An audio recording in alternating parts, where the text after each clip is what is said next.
Hey everyone, in the last video we talked about drinking, right? And if alcohol is a sin to drink. And if you want to watch that video, you can click down in the description below. I'll have that linked up for you there.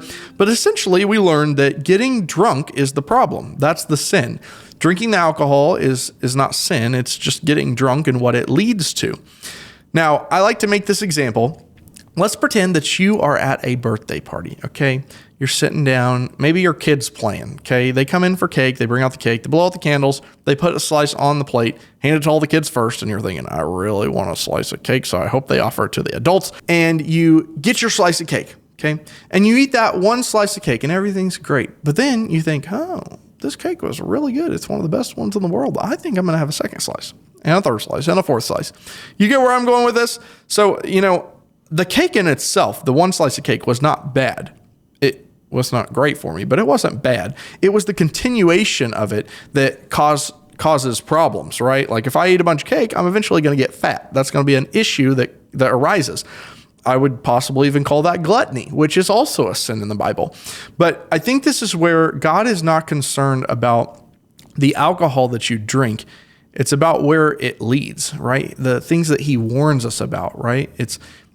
It's not a great place to start. Today, we'll be sharing personal convictions on why I choose not to drink and why you might not want to either. Now, you may drink, and that's okay. There's no problem with that. I'm not going to say that you're going to hell or anything like that, because you're not. Okay, drinking is not bad. However, I do think that there's some things in the word and just in general that might make us think, is that the best idea? Is it a smart thing to do? And I think one of the most compelling verses that can help us kind of look at that is 1 Corinthians 6:12, where it essentially says, just because you can doesn't mean that you should. And I think that there's a lot of people that go, well, it's not a sin to drink, so I can. But that doesn't mean that it's a smart thing to do. Just because you're a great rock climber, right, maybe the best in the world, doesn't mean you're not taking a chance by getting out on the rocks and possibly falling. Like you could make a mistake. And so the same case is here too. And some people are probably going to have the thought of, well, you're just taking it too far. You know what I mean? And again, this could be applied to everything in life, right? There's plenty of things I'm sure that I even do that I get close to the line per se. But I think that, after we go through all this, you might have a better idea as to why it just maybe isn't a good idea to drink. Again, no hate for my people who drink out there. But just because you can doesn't mean that you should, doesn't mean that it's smart. I remember seeing something online that said, I've never heard of an alcoholic that didn't start with one drink. In other words, you're susceptible, even if you don't think that you could ever fall into temptation with drinking. Now, I will say that means that some of you are going to go, well, then we better not eat that one slice of cake, because if we eat one slice, we might move to 2 and 3, and then it would be the sin of gluttony. And so there definitely is an aspect of self-control, right, that you have to develop. But I would say that if you have a problem or you fit into any of these 3 main reasons why I don't drink, then maybe you should process that and think about whether it's just a great idea or not. Now, I do want to say too, if you're asking the question, what is drunk, right? Like how close can I get, without sinning? Because I really want alcohol, but I don't want to sin either. You're asking the complete wrong question. And I think that that's a problem with your motives, because it's almost like saying, well, how close can I get to sin? How close can I, ride the line without doing it? Because I think that's such a dangerous thing to do, right? It makes me think of like a car driving on a cliff. Imagine this super thin road that you're riding on, and like you're saying, as close as I can get to it would be the best thing. I don't want to do it. I don't want to fall off. I don't want to sin, but I want to ride the line. And I think that's such a dangerous thing to do. So make sure that you're not asking that question. You just want to be clear that, drinking is okay, but drunkenness is not. And if you're trying to ride that line, then maybe you should rethink drinking. Now, here's my 3 main reasons for why I personally do not drink. The first thing is my witness. Now, people associate drinking with partying, at least kind of in our area in the USA, right? It's something that you think of the colleges, right? They go out and they party and they have their beer and all that.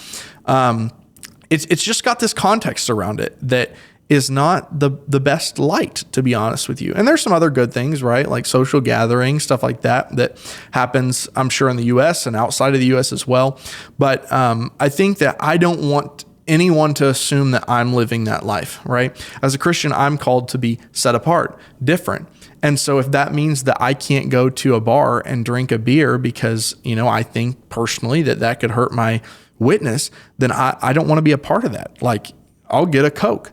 And that's something that I really want to stress to you is, don't make your excuses be, well, I'm going to drink because I want to fit into the culture, right? I want to be able to make sure that I can go out and get a drink with my friends.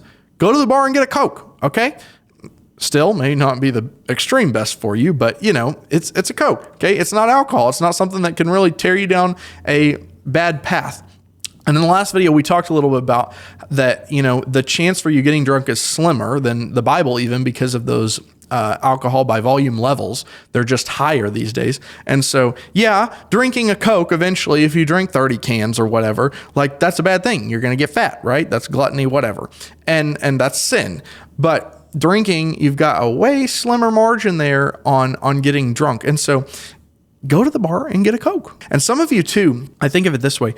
You want to be a better leader. And we'll get to this in the third reason why I don't drink, but you want to be a good leader. And so sometimes, it's not that drinking alcohol is a sin. You may be perfect at drinking alcohol and not becoming drunk, but sometimes even those things I feel like can keep you from going just to the next level. There's a ton of people that I've seen online on stories and reels that are like, yeah, man, they're not even Christians. I quit drinking and my mind's so much more clear and things like that. And so there are definitely some scientific things, good and bad, for drinking alcohol as well. But again, my witness, I don't want people associating me with the partying type, things like that. So if I'm at work and I'm saying, hey, I'm a Christian, right? I have Bible verses on my bio, right? Like I lead the Bible study maybe, but I go out after and I party and I mess up one time or two times or whatever.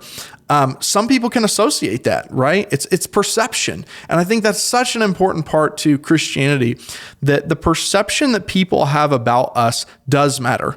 A lot of times people love to say, well, I am only supposed to be judged by God. God's the only one that can judge me. Okay, yeah, sure. But the way you are looked at in society is also a reflection on God.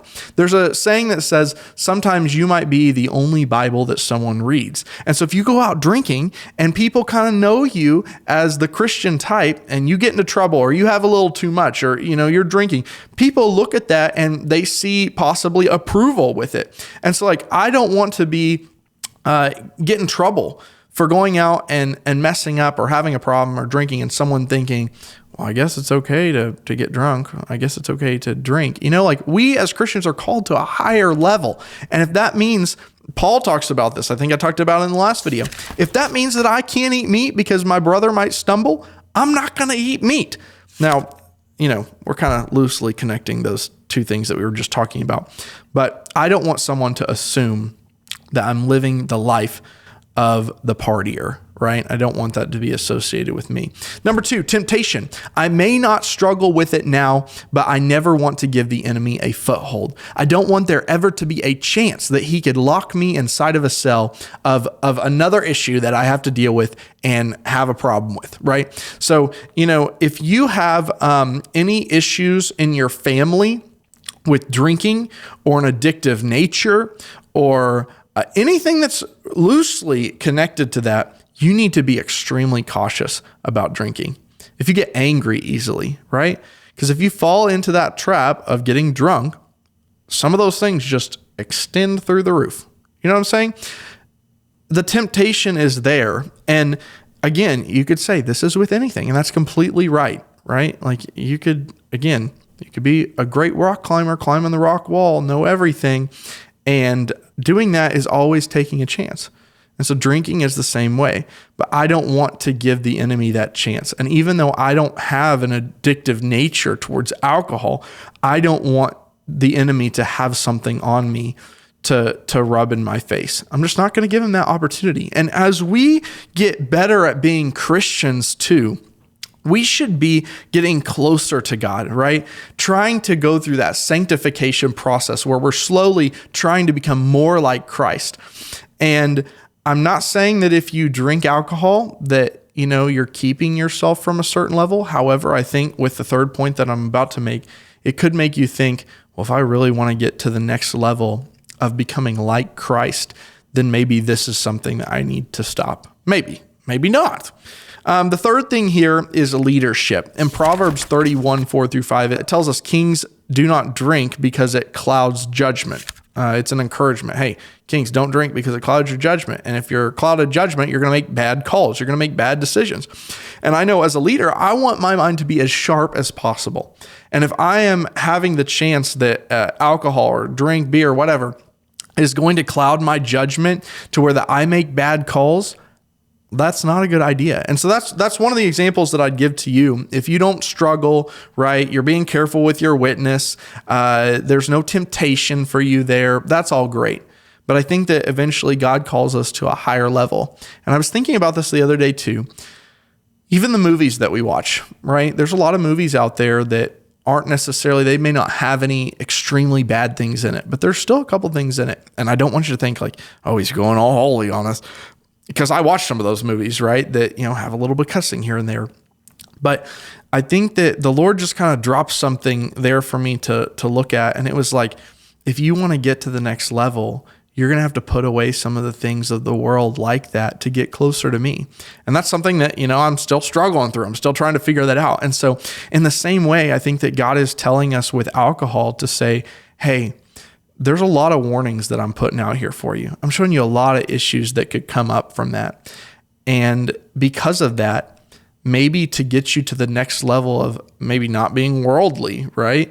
It's saying no to that and saying, you know what, instead of spending my time with something that could get me into big trouble, hurt my witness, ruin my relationship with God because it's sin, I'm going to put it away and I'm going to try my hardest. And here's something to think about too.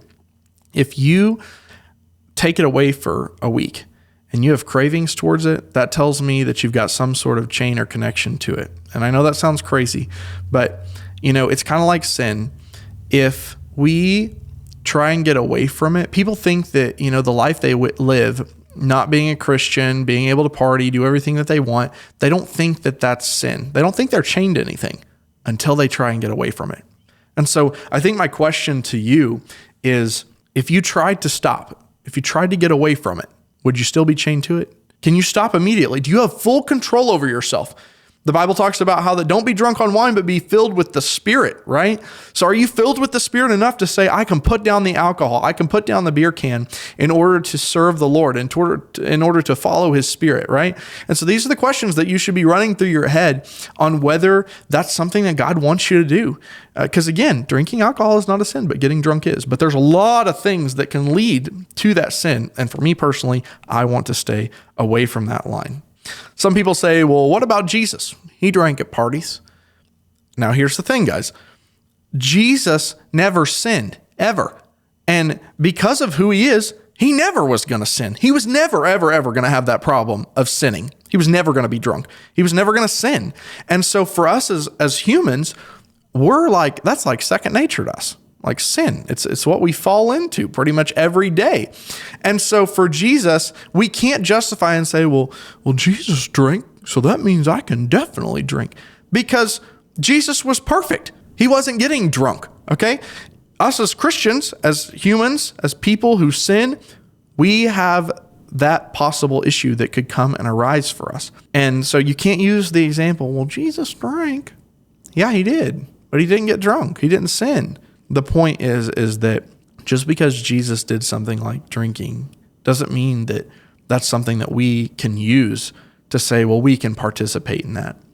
Because if it's sin, it's sin. If it's a problem for you, it's a problem for you. So those are my three things. My witness, I don't want people to associate me with partying and drinking. I don't want to make anyone stumble either, right? That's a sin. If I cause another person, a friend, a Christian to stumble and they have an issue with that, that's sin for me as well. I don't want any temptation in my life. I don't want the devil to have a stronghold, a foothold in my life for drinking. And I want to make sure that I'm held to a higher standard of leadership. I want to be a good leader. And I believe that one of the things that God has called me to do personally, at least, is to not drink. And again, no hate on anybody that drinks, okay? I just choose not to, and that's my personal conviction. And I felt called to share that with you so that maybe you might look into a reason why you might not too. Not because it's sin, but because I think that sometimes God calls us to doing something a little differently. And again, like I said earlier, this can apply to many different things in your life. And so whatever you're struggling with or you're having problems with, sin, maybe it's not even sin, I think that we can apply some of these things to our Christian life. Just because we can doesn't mean that we should. I do have an idea. If you do want to drink, you can drink some root beer. It's almost the same thing. Just don't drink too much. Thank you guys so much for watching, and I will see you in the next one.